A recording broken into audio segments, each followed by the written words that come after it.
السلام عليكم ورحمة الله وبركاته. شيخنا جزاكم الله خيرا ونفع بعلمكم. عندنا طلبة علم لا نعلم عنهم إلا خيرا، نفع الله بهم، يعلمون كتبا في الاعتقاد والسنة.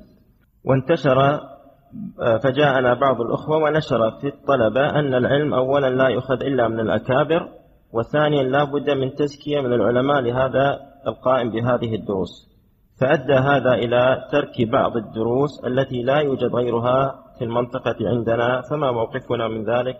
نرجو التوجيه بارك الله فيكم. لا شك أن العلم إنما يؤخذ عن الأكابر، وأنه لا بد من التزكية، لكن من هم الأكابر؟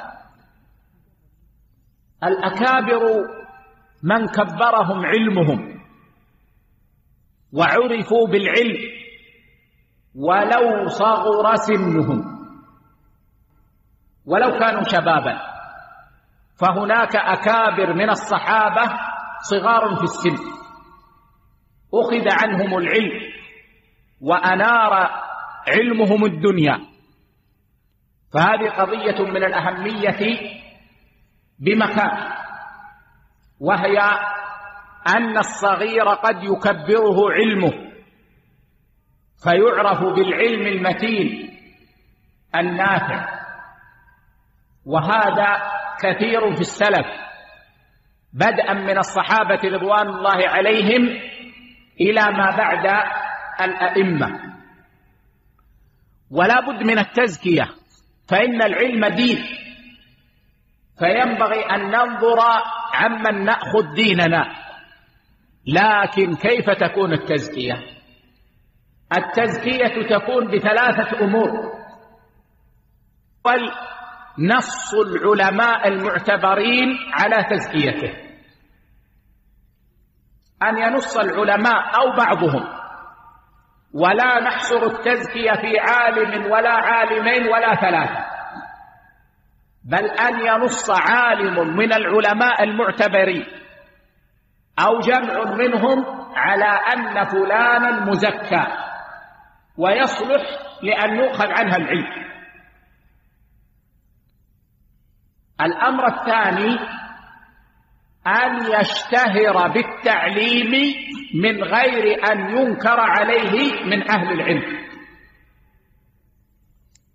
يعرف بأنه يدرس ويشتهر هذا عنه، ولا ينكر أهل العلم المعتبرون تدريسه، فهذه تزكية سكوتية، إذ لا يليق بمقام العلماء أن يكون هذا ممن ينهى عن الدرس عليه ولا ينهى.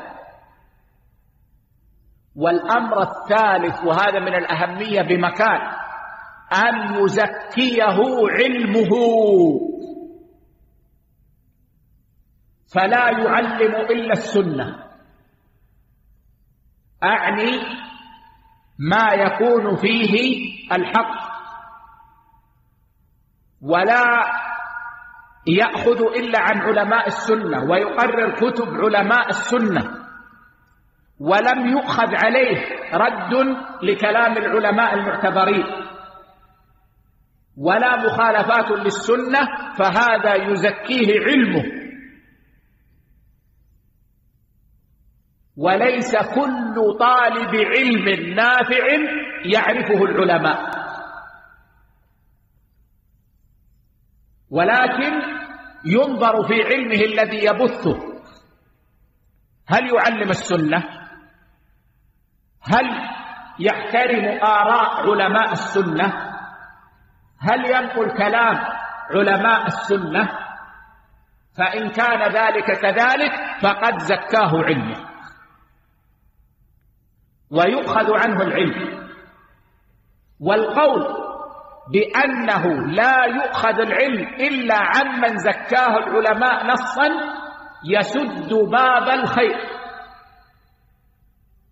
كثير من البلدان فيها طلاب علم يعلمون السنة وشروح أهل السنة ويعلمون بحسب ما تعلموا، ولكنهم لا يحملون تزكية من عالم معين، لكن لم يعرف عليهم ما يجرحهم في علمهم.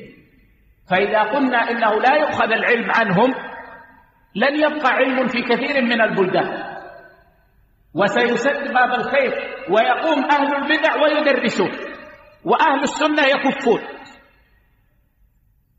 ويصبح أهل السنة يتعلمون من أهل البدع أو يتعلمون من الإنترنت أو غيره، وهذا لا يصح ولا يستقيم. إذن نحن نقول لا بد من التزكية، ولا يصح أن نتساهل فنأخذ العلم عن كل أحد. لكن كيف تكون التزكية؟ إما بنص من عالم أو عدد من العلماء المعتبرين المعروفين بالسنة، وإما باستفاضة وشهرة من غير نكير من العلماء، وإما بعلم صحيح سليم خال مما يجرح يعرف به طالب العلم الذي يعلم. ثم لا شك أن الواجب على كل أحد أن ينتهي إلى ما علم، وأن لا يزيد على ما علم، حيث انتهى علمه يعلم الناس. كثير من بلدان المسلمين بحاجة لمن يعلمهم الأصول، فمن عرف هذه الأصول عن أهل السنة وضبطها فإنه يعلم الناس. لكن ما يصبح شيخ الإسلام ابن تيمية، يعني بعض طلاب العلم قد يأخذ كتابا أو كتابين ثم بعد ذلك يذهب يدرس فينتفخ ويرد على العلماء الأكابر، يجوز في كل شيء ويتكلم بكل، لا شك أن هذا ضلال. ولكن المحسن هو الذي ينتهي إلى ما علم وينشر الخير والسنة، ولا يجوز لنا أن نقف عائقا في وجه نشر الخير والسنة. وهذا هو الذي أدركنا عليه صنيع العلماء كالشيخ ابن باز رحمه الله والشيخ ابن عثيمين رحمه الله في تعاملهم مع طلاب العلم. أما من عرف بجرح أو كان في علمه خلط أو كان مجهولا من كل وجه فمثل هذا لا ينبغي أخذ العلم عنه، والله أعلم.